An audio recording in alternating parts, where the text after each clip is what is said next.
This is probably the hardest questions that we're going to get in this section. We're going to be given the graphs, and then we have to figure out what has happened to those graphs.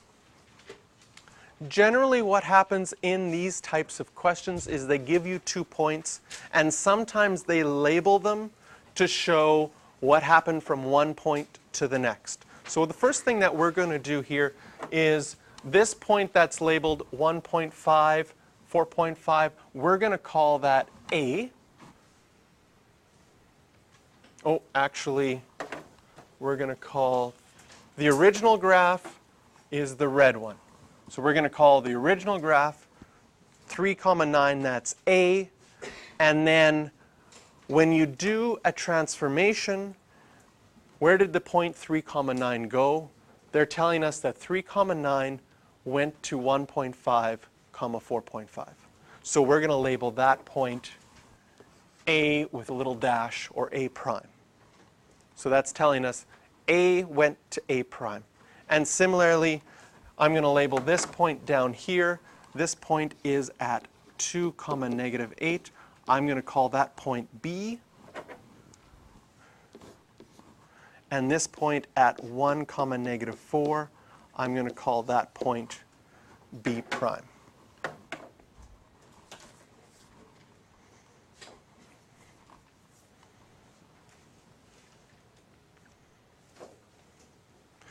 Now, there's a couple of ways for us to figure out the different transformations that have happened. So I'll show you 2 methods, and you can decide which one you like better, how you like it.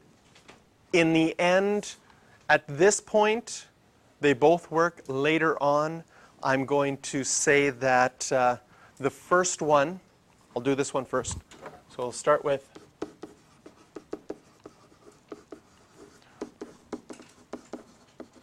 we're going to figure out the horizontal distance. We're going to figure out the horizontal stretch. I'm going to show you 2 techniques, but the first technique is the one that you're going to be using later on as well, so it'll probably be easier.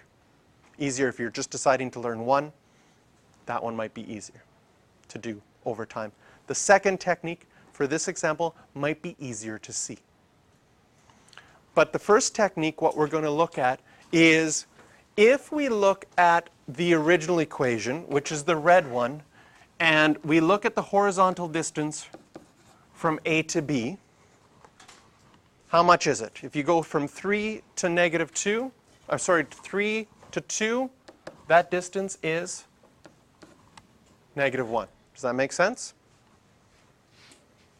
And if we look at A prime to B prime on the blue graph, what's the distance between the x coordinates, the horizontal distance between 1 and 1.5? Well, no, we would be going from 1.5, to 1. We would be going back 0.5.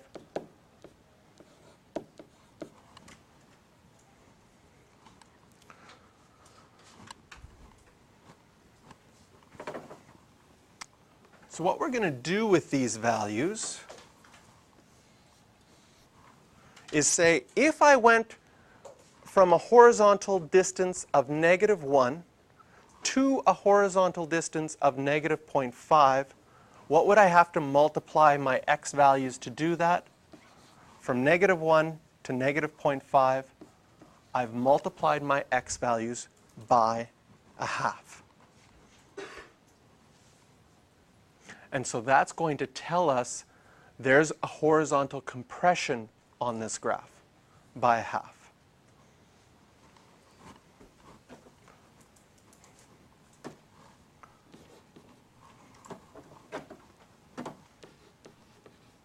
Again, I'm going to do technique number 1 for both horizontal and vertical so that you can see how you would do that. Now, for the vertical distance, you do the same thing. You look at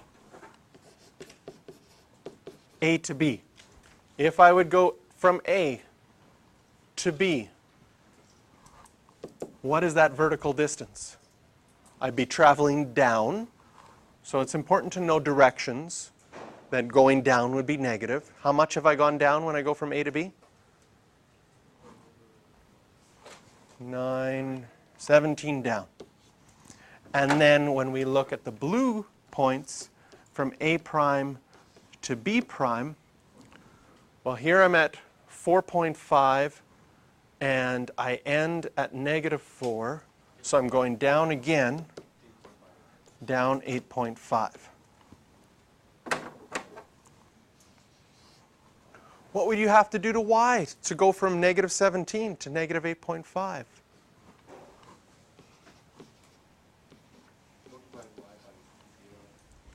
Multiply your y's also by 1/2. So we have figured out what kind of stretches and compressions that have happened. In fact, they're both compressions. There's a horizontal compression by a factor of 1/2 and a vertical compression by a factor of 1/2. This method, by looking at 2 points on a graph and comparing them to 2 points, 2 corresponding points on the image graph, is a technique that we're going to use here, and we're going to use it later. Couldn't we have just compared 3 to 1.5? Yes, and so that's what I'm going to do for the second thing. An easier way when there isn't translations, because later on we're going to add translations and then this technique doesn't work. But right now, since we're told that there isn't any translations, if we look at just A and A prime, if we look at the horizontal distance, we're looking at the x coordinates. In point A, it's +3, right? In A prime, the x coordinate is 1.5. What would you have to do to change the 3 to a 1.5? X by 1/2. So this is currently easier than what we did at first. But the reason I showed you the other thing first is because later, when we add translations, you're going to need to use that instead. And same thing with the y coordinates. If you pick a point A, so notice we don't even have to use the point B.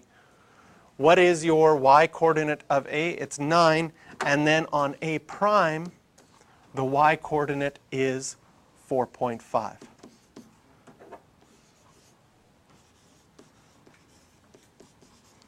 And it's pretty easy to see that y had to get multiplied by 1/2 there as well. So I do agree that the second method is easier to see at this point. Less things to do, less things to think about, but I'm showing you the first method because later on we're going to need to use that, and that's going to, sometimes people like, oh, if I just have to know one method rather than methods for different situations, that might be better for me. In the end, we're asked to write an equation of the image graph. So we want to write the equation for the blue graph because the red graph is y equals f of x in terms of the function f. So the blue graph is going to be y equals, and the fact that it says in terms of the function f means that we'll have the function f on this side. And if we have y by 1/2 and x by 1/2, well, the y by 1/2 is outside of the function exactly as you would see it. The x by 1/2 would be inside the function, and what number am I going to write inside the function? A 2, because that would be the reciprocal. In order to multiply the x values by 1/2, we would have to have a 2 on the inside. Okay, the questions for this one: 5, 12, 13, and 14.